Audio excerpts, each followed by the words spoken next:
हाँ, see next you take. Now we shall see theorem of parallel axis and theorem of perpendicular axis. Now see, if we have already seen, suppose this is a ring. What is the moment of inertia of an axis which is passing through its center? Suppose यहाँ से अगर axis pass हो रहा है और ये ring घूम रहा है, तो इसका मोमेंट ऑफ इनर्शिया कितना आता है हमको? I is equal to mr². हाँ, axis is passing through this centre. हाँ, यहाँ से ऊपर से नीचे आ रहा है. But suppose this same ring, हाँ, we have taken a ring. अभी एक्सिस यहाँ से पास नहीं हो रहा है, axis is passing through a diameter. ये डायमीटर, ये कंप्लीट रिंग को भी हम यहाँ से ऐसा रोटेट कर रहे हैं. हाँ, ये डायमीटर, ये पार्ट ऊपर आ रहा है, ये पार्ट अंदर जा रहा है. If you are rotating this ring about a diameter, what will be its moment of inertia? ये फाइंड करने के लिए हम लोगों को दो थ्योरम यूज करने पड़ते हैं. एक है theorem of parallel axis, theorem of perpendicular axis. हाँ, इसमें हम अगर फाइंड करेंगे तो हमको आंसर आएगा I is equal to mr²/2.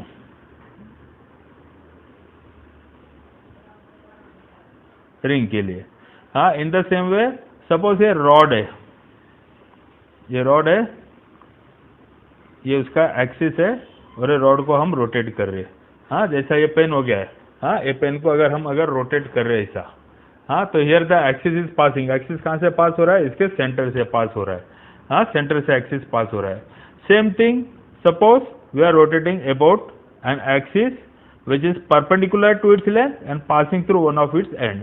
जैसा ये पेन है, ये पेन का एक्सिस ऐसा है और हम उसको अभी अभी रोटेट कर रहे हैं ऐसा. We are rotating like this.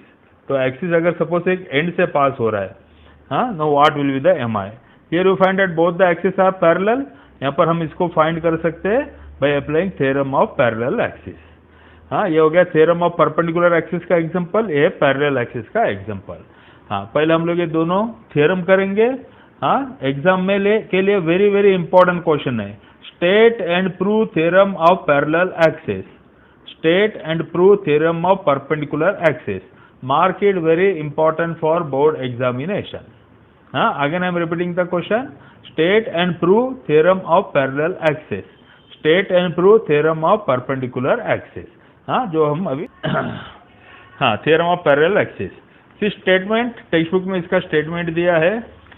See, it states that moment of inertia I naught of an object about any axis is the sum of its moment of inertia IC about an axis parallel to the given axis and passing through the center of mass and the product of mass of the object and the square of the distance between the two axes mh². तो ये mark करके ले लो, ये है statement. हाँ, state theorem of parallel axis. और इसके proof के लिए इसको मार्क करने का है यहाँ से लेकर यहाँ तक. हाँ, टेक्स्ट बुक में मार्क कर देने का, ये फिगर से स्टार्ट करने का, यहाँ तक करने का. उसको I0 is equal to IC plus mh², ये उसका प्रूफ. हाँ, सी स्टेटमेंट पढ़ेंगे तो तुमको शायद कुछ नहीं समझा रहेगा, but I shall explain it to you now. See suppose एक ऑब्जेक्ट है, ये उसका centre of mass C. Okay, and the object is rotating about this center of mass C, and इसका moment of inertia about this axis is IC. So object is rotating about center of mass, axis is passing through center of mass. ये object का centre of मास है और object जो rotate कर रहा है. हाँ, और उसका मोमेंट ऑफ इनर्शिया है IC. अब यहाँ पर और एक पॉइंट है O. Here one more point is there O. Suppose the same object, it is now rotating about this point O. Both these axes are parallel. यहाँ पर एक्सेस सेंटर ऑफ मास से पास हो रहा है, यहाँ पर एक्सेस O से pass हो रहा है. दोनों एक्सेस एक दूसरे को पैरेलल है एंड दोनों एक्सेस के बीच में डिस्टेंस है h. हमको फाइंड करने का what is the value of I0. So I0 का वैल्यू आएगा इसमें I0 is equal to IC plus m h square.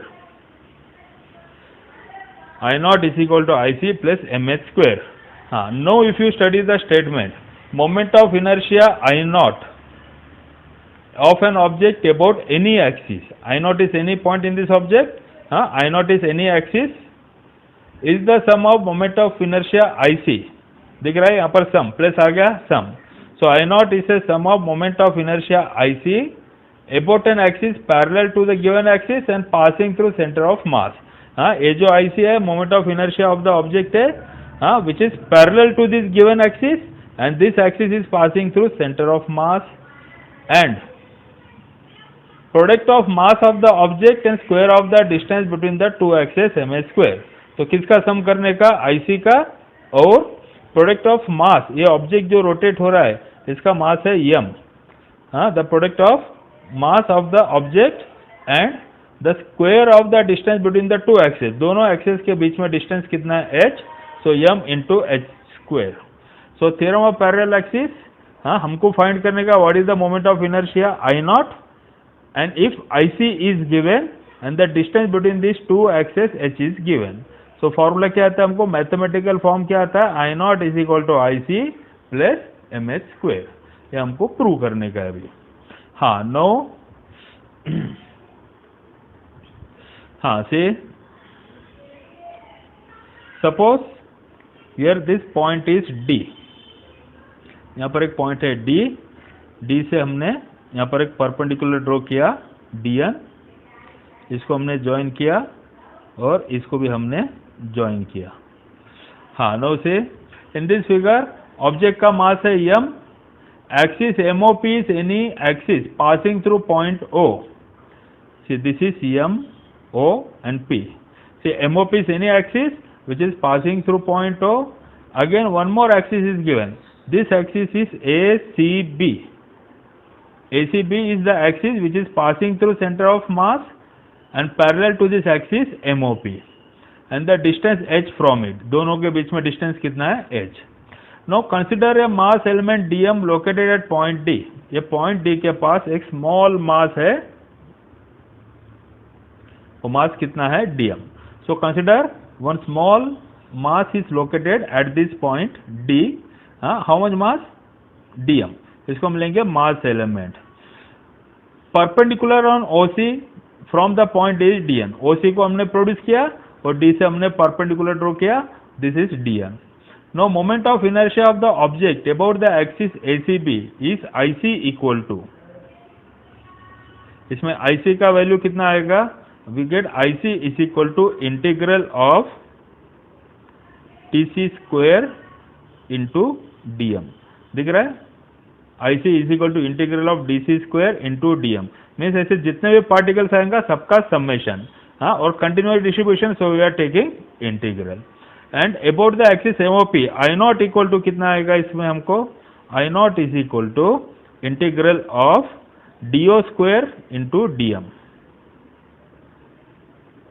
Integral of I naught equal to कितना आएगा? Integral of DO square into dm. Now see here this same thing. Now we can write it as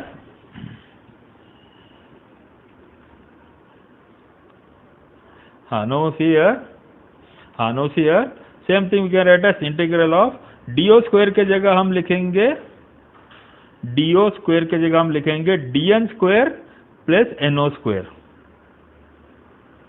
DN square plus NO square कैसा आता है ये? ये right angle triangle है, Pythagoras theorem. DO square is equal to DN square plus NO square. Same thing we can write as DN square plus NO square. NO square को हम दो part में डिवाइड करेंगे. NO स्क्वायर के जगह हम लिख देंगे NC प्लस CO का square. So I can write this as DN square plus NO square will become NC plus CO का square.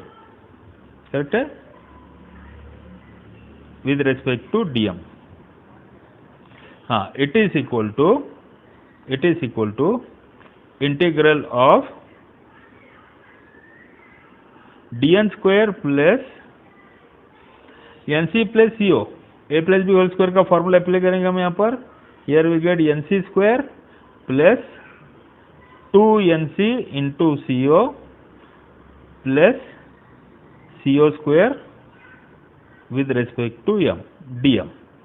Okay, it is equal to integral of dn square, say here, now this here, dn square plus no square, dn square plus no square कितना आएगा?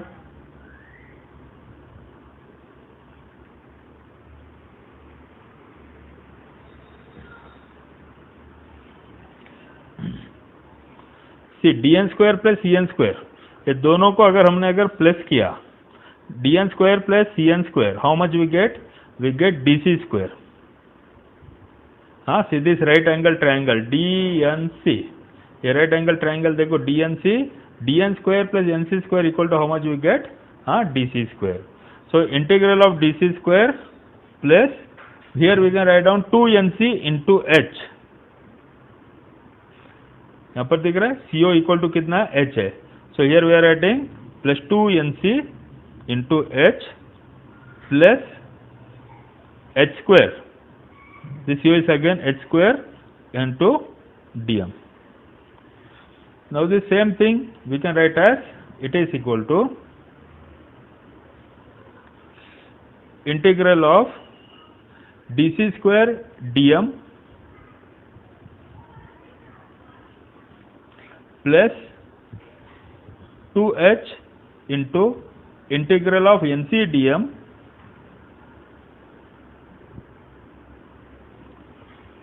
Plus h square into integral of dm। से हमने क्या किया? ये integral को तीन part में स्प्लिट कर दिया। Integral of dc square dm plus h is common, बाहर निकाल दिया, 2h बाहर निकाल दिया, integral of nc dm plus h square is also common, we are taking it outside, we are getting h square into integral of dm. Now what is dc square dm?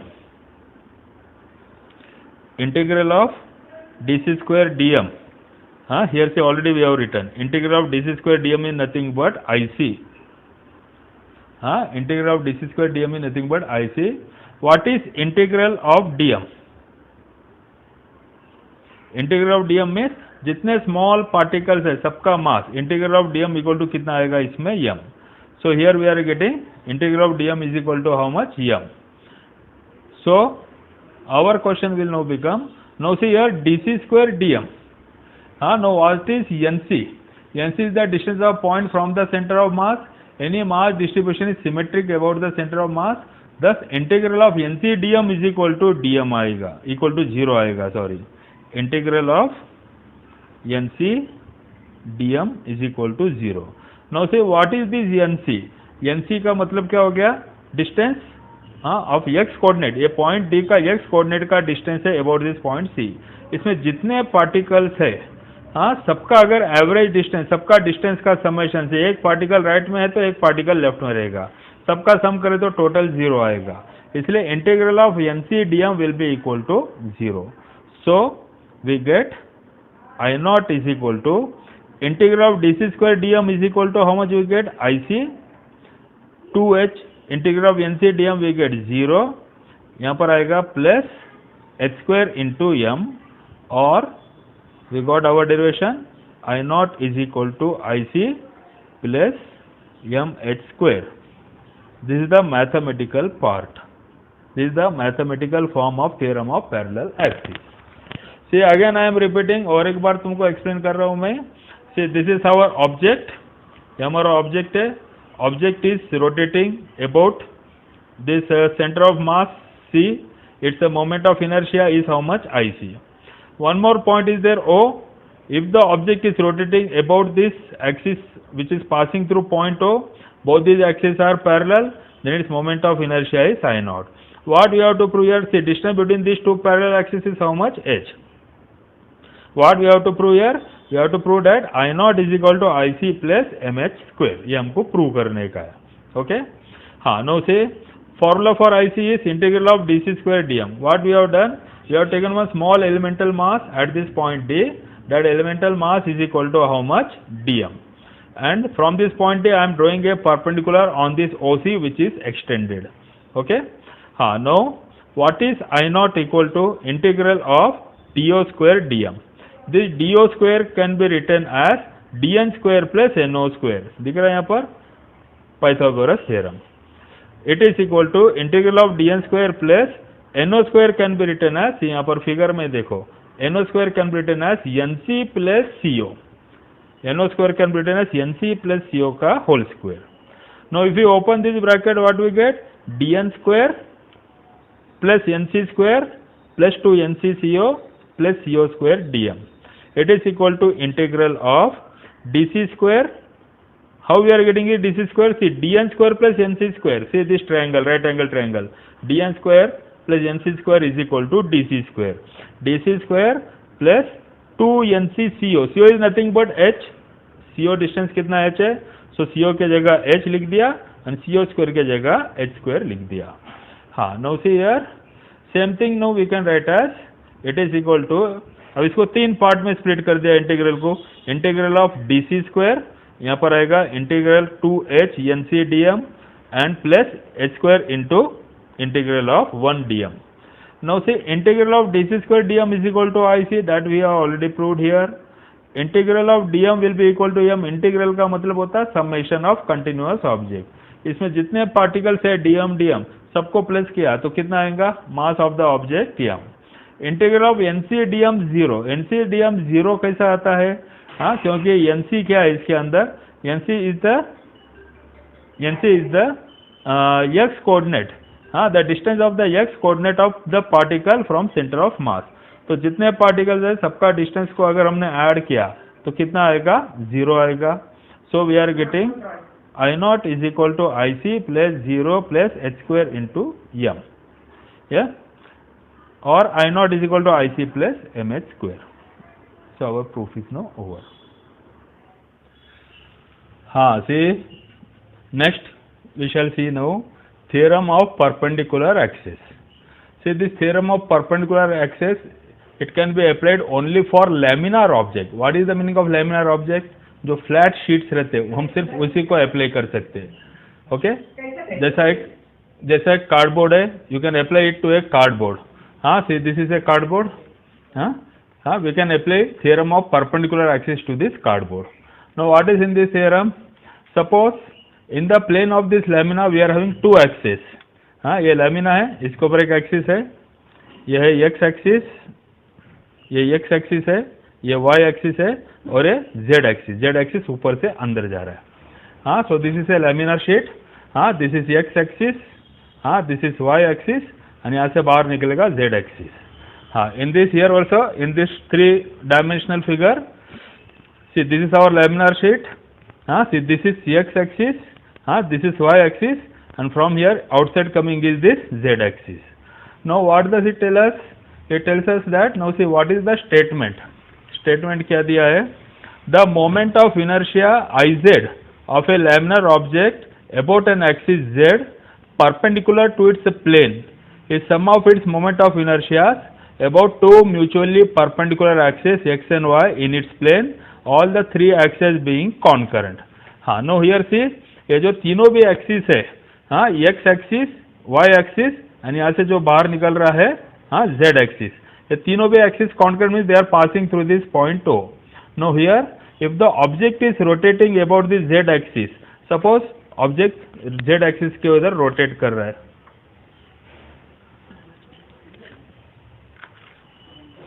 हाँ, now see this object. This object is rotating about z axis. This object is now rotating about z axis. The moment of inertia is now iz. Same object, now say it is rotating about this x axis. Here the moment of inertia will be how much? Now see, this is the axis is passing through x axis. The object is now rotating like this. So here the moment of inertia is ix. The object is now rotating about y axis. If the object is rotating about this y axis, now what is the moment of inertia? Iy.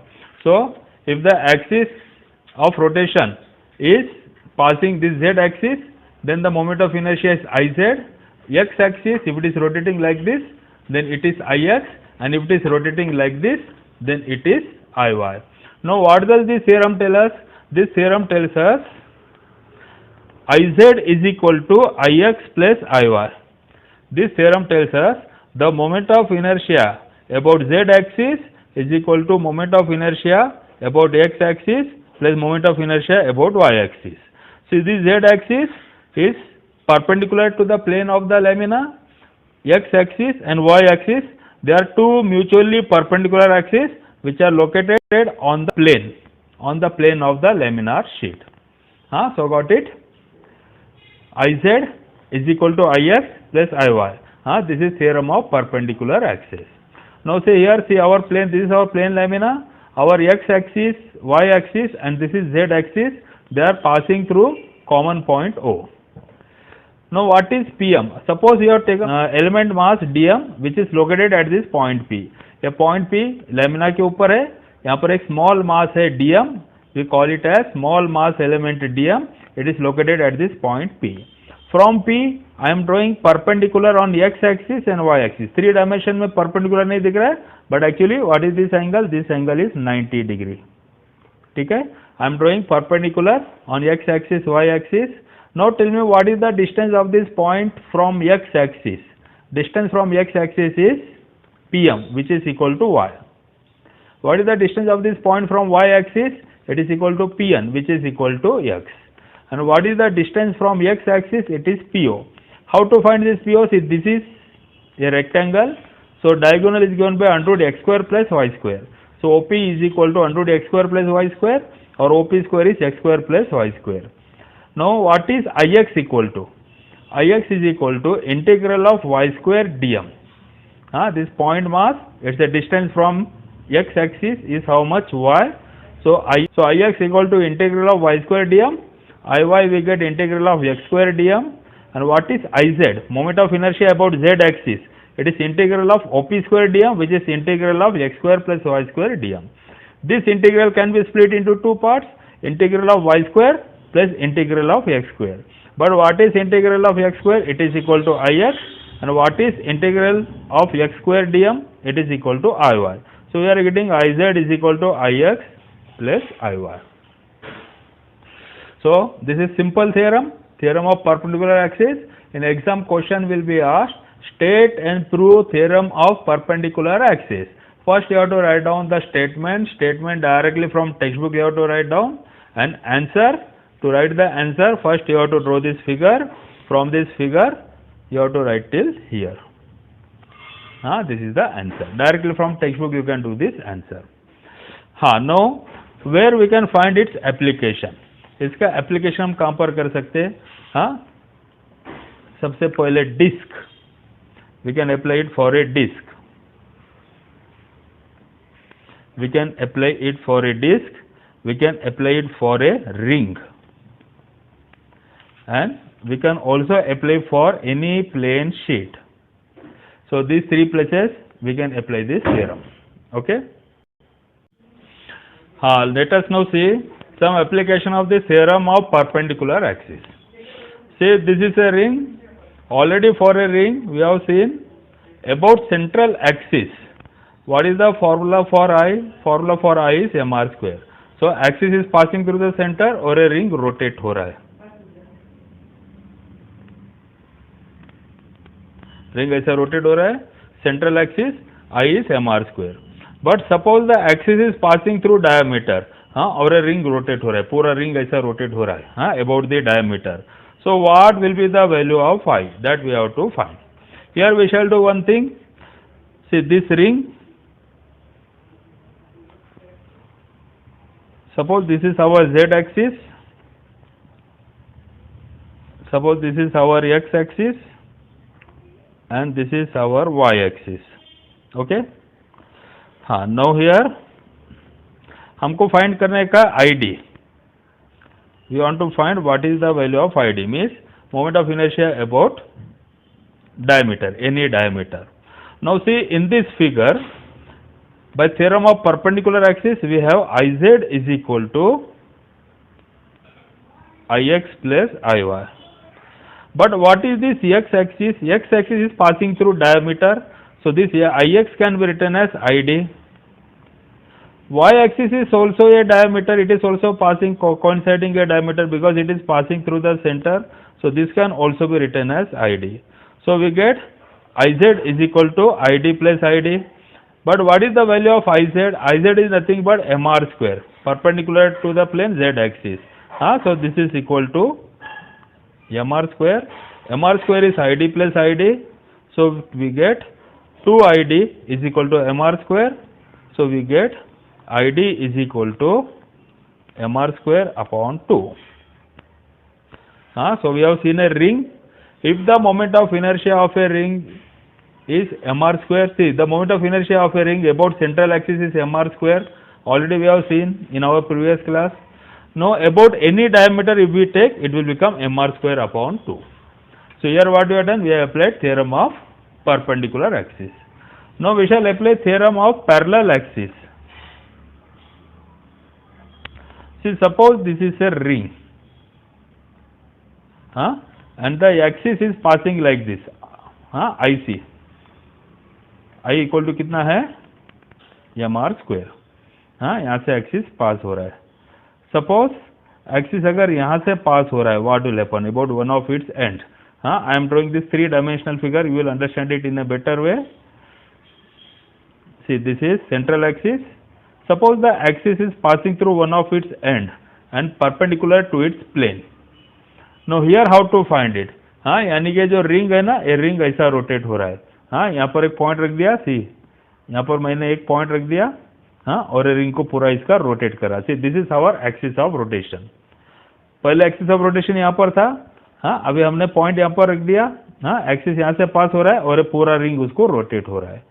Now this centre of this ring, it is C.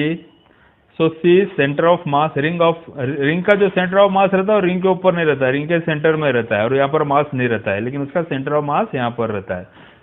And suppose this point is O. Now we shall apply here theorem of parallel axis.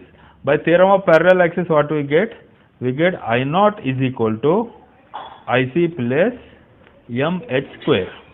ये दोनों के बीच में distance कितना है, h equal to कितना है इसमें, h का वैल्यू कितना आएगा इसमें r. दोनों एक्सिस के बीच में डिस्टेंस है r. Therefore we get I naught is equal to mr square plus mr square, that will be equal to 2mr square. So अगर रिंग का एक्सिस अगर यहाँ पर एक एंड से सर्कमफरेंस से पास हो रहा है and it is perpendicular to the plane of the ring, तो उसका मोमेंट ऑफ इनर्शिया कितना रहेगा 2mr स्क्वायर. ये रिंग है, ये रिंग का सपोज अबाउट ए डायमीटर अगर एक्सिस पास हो रहा है तो मोमेंट ऑफ इनर्शिया कितना आएगा mr square upon 2. Same ring,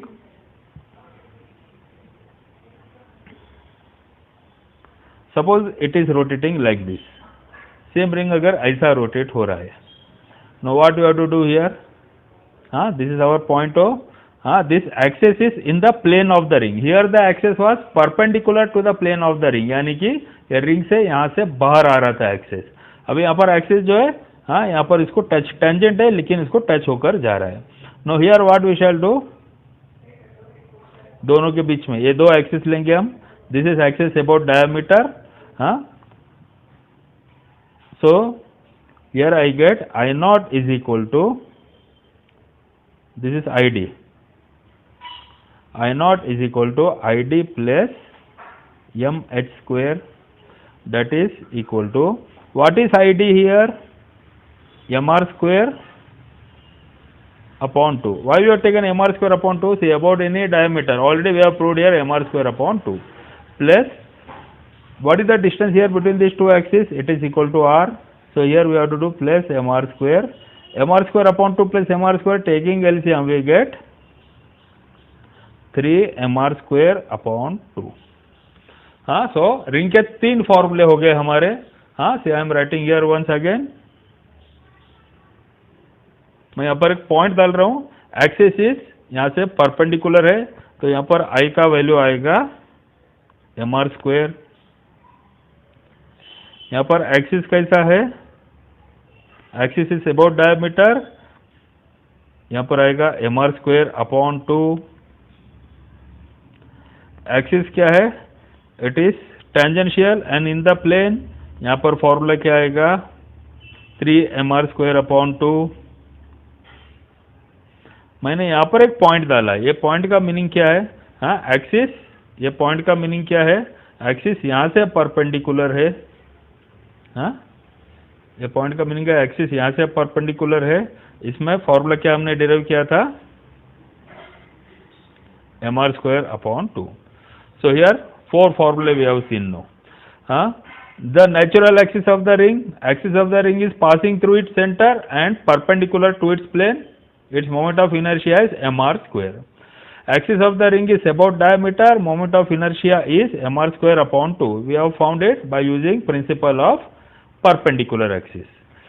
यहाँ पर it is in the plane and tangential to the ring, 3mr² upon 2. एक फॉर्मूला में गलत हो गया, 3mr² upon 2. And here it is perpendicular to the plane and tangential to the ring. यहाँ पर भी देखो टेंजेंट है, यहाँ पर भी टेंजेंट है। यहाँ का ये जो टेंजेंट है it is in the plane of the ring, और यहाँ का जो टेंजेंट है it is perpendicular to the plane of the ring. Here we are getting mr² upon 2। So simple है, you have to remember only this formula. अगर diameter का पूछा है तो हाफ कर देने का, ये अगर पूछा रहेगा तो सी mr² plus mr², sorry mr² upon 2 plus mr², दोनों में डिस्टेंस कितना है r, तो 3mr² अपॉन 2। और ये पूछा रहेगा तो यहाँ से बाहर के तरफ कितना है, यहाँ से बाहर के तरफ है mr², और ये mh² will also become mr²। So mr² plus mr², यहाँ पर आएगा 2mr²। इधर गलती हो गया,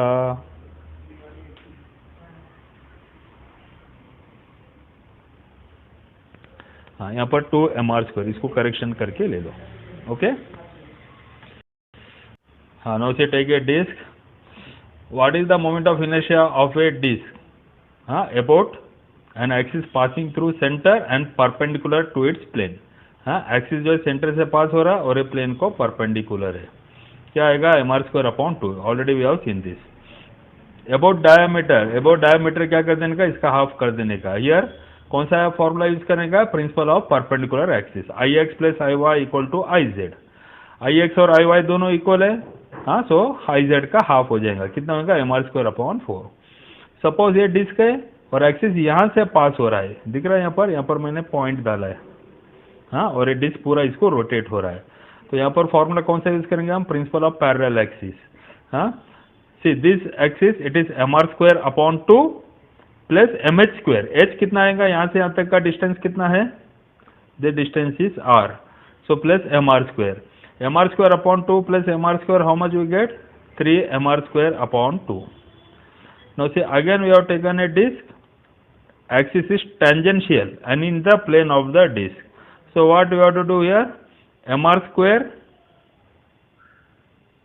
प्लस mr² अपॉन 4 से इसका फॉर्मूला आया था हमको mr² अपॉन 4 और दोनों के बीच में डिस्टेंस कितना है r, सो mr² प्लस mr² अपॉन 4 कितना आएगा 5mr² upon 4। No take a rod, rod का formula we are not having derivation, directly we are taking the formula. ये रॉड है, रॉड का total length is l, axis is passing through the centre and perpendicular to the plane of the rod, then the moment of inertia is ml² upon 12। Remember this formula. If the axis is passing through one of its ends, एक end से अगर axis अगर पास हो रहा है तो what you have to do, ml² upon 12, ये है ml² upon 12। See from here to if the axis is here it is ml² upon 12 plus mh² will become m into h, दोनों एक्सिस, दोनों पैरेलल एक्सिस के बीच में distance कितना है l upon 2, so plus m into l upon 2 का square, so ml² upon 12 plus ml² upon 4, if you take LCM and add and cancel you will get ml² upon 3। Next you take solid sphere. Now seen is solid sphere complete ball, जैसा earth is also solid sphere, हाँ उसके centre से बोलते उसका एक diameter से axis pass हो रहा है, उसका मोमेंट ऑफ इनर्शिया है 2/5 mr²। अगर समझो सॉलिड स्फीयर के एक एंड से अगर एक्सिस पास हो रहा है, यानी कि पूरा स्फीयर जो ये एक्सिस के राउंड चक्कर लगा रहा है, then it will become 2/5 mr²। Here we are applying parallel axis theorem. हाँ what is the distance between the two parallel axis, दो पैरेलल एक्सिस के बीच में डिस्टेंस कितना है, h, r, h is equal to r. So 2/5 mr square plus mr square we get 7/5 mr square. If you take hollow sphere, formula is 2/3 mr square. In the same way, suppose hollow sphere axis अगर एक end से अगर pass हो रहा है, it is rotating like this, then what you have to do here, 2/3 mr square plus mh square. mh square, ये formula हमको पता है, 2/3 mr square plus mh square. mh square will become again mr square. So it will become equal to how much? 3, 4, 5/3 mr square. So these are some common formula, you have to learn it. इसको bad करने का है. And कुछ text book में some table is given, some extra formula are also given here. See uniform, symmetric, spherical shell.